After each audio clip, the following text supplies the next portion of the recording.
So the reason we're here today is because Sarah Bone has decided that they want to try to receive an award from AORN called the Go Clear Award, which is basically just saying that this facility is committing to being smoke-free.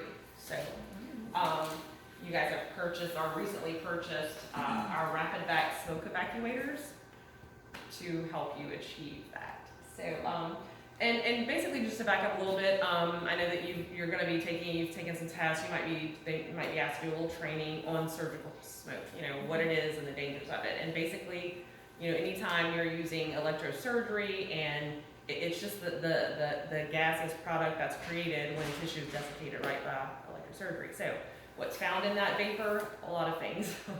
You know, particulates, blood particulates, anything viral, bacterial, but also there's a chemical reaction that happens.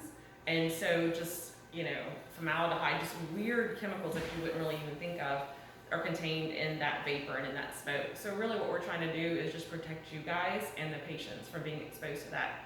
Currently in the US, they're more on the East Coast, on the West Coast, there are certain states that are legislating that awards have to be smoke-free. It hasn't happened here yet, but it's coming, especially in light of COVID.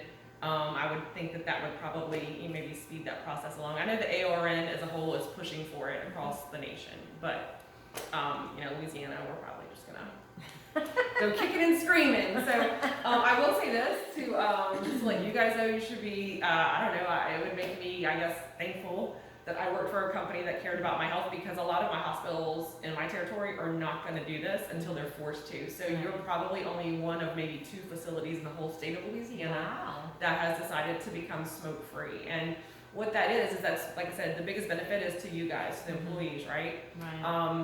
After years and years of exposure to that, it really doesn't even take that long. Just several minutes of being exposed to surgical smoke is equivalent to smoking a cigarette. So if you imagine you multiply that out hours throughout the course of a day over years, you can develop some serious issues sometimes. I know one of my friends, her mom worked in OR for 30 years, and when she retired, she had severe respiratory illness and problems, and her doctor said it was mostly related to surgery because she didn't smoke, and he said it was your exposure over the years to that. So we're trying to help you guys out, and the way we're doing that is with this rapid vac smoke evacuator. So it actually, this is our Force FX. We don't even make this little guy anymore. It's pretty old, but still in all, there's a cable back here that connects the smoke evacuator to the ES generator. So whether it's this old one or they have some FT10s in the OR, right, so it plugs in here and then it plugs right here.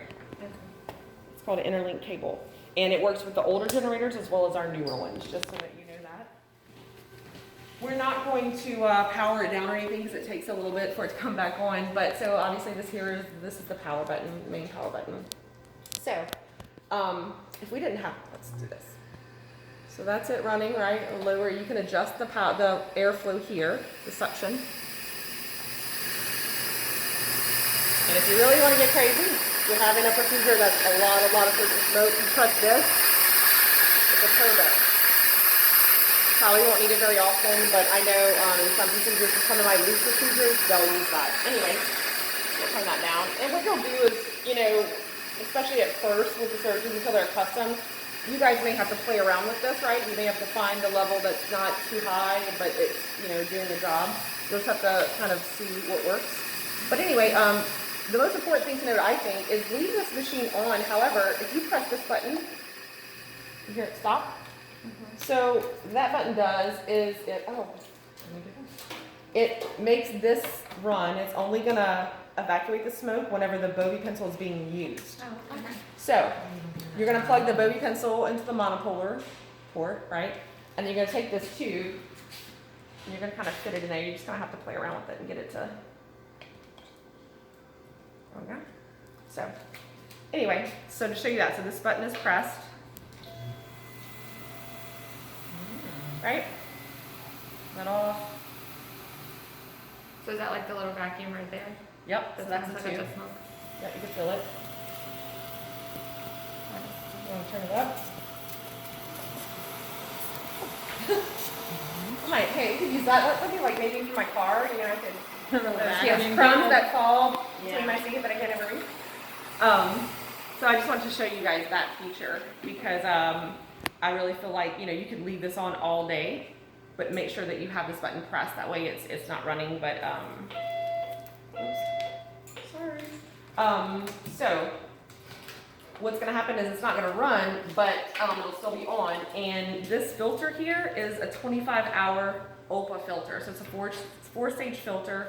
It filters out, you know, particulates as well as vapor, so it gets 99.999% of everything that's in surgical smoke. And like I said, it's good for 25 hours of actual use, of runtime, right? So right here is your filter life indicator. Oh, wow, okay. So as these go, they're in 5-hour increments. So when it gets to this bottom one here and it turns yellow, you're gonna know that you have 5 hours of filter life left on that particular filter. I would probably use it for maybe 1 or 2 cases, or procedures, depending on what you're doing. I mean, the length of time, and then I would go ahead and just discard it. The way that you do that is you just press this button and you pull it out. It's real simple. Dispose of it as you would any other biohazardous material, whatever your protocol is for that, and then replace the filter, and it just simply snaps into place. That's literally all you have to do. These are the ports. This port you guys have, and this is a fluid trap. Just in case any incidental fluid gets sucked up into that, you know, that tube, into the vacuum. You don't want it to affect your filter or compromise it anyway, so it's gonna get trapped here. If you notice during a procedure that you, we'll have to verify with Cherie that if you guys are opening one of these for every case or not, but you would just, you know, discard it. Separate pieces. You would Right, open so up this piece.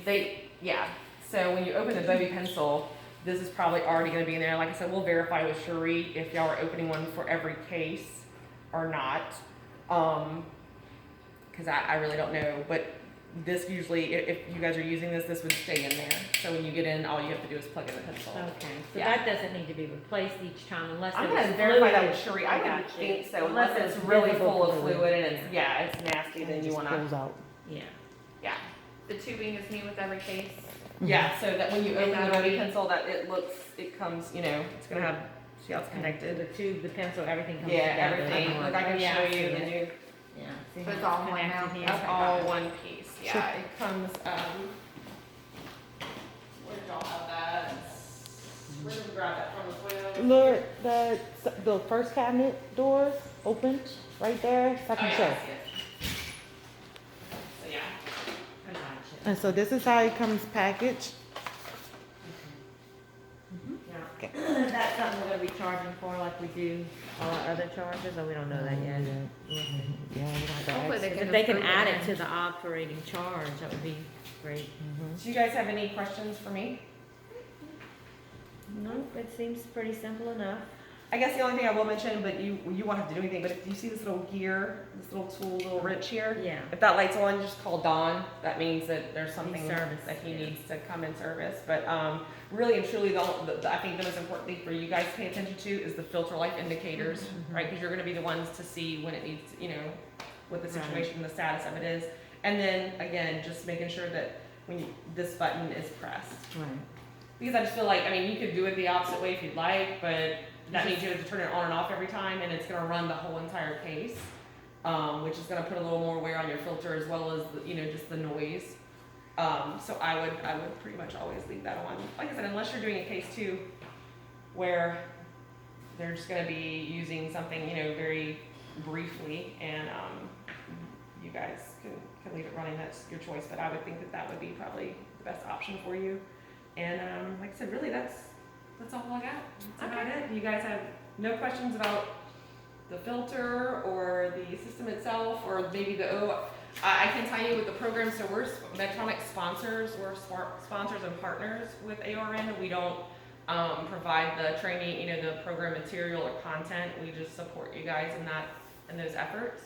So I know what they will be doing is probably here soon. You're gonna have to take, like, it's about an hour-long training. You can do it in increments. You can do it all at one time.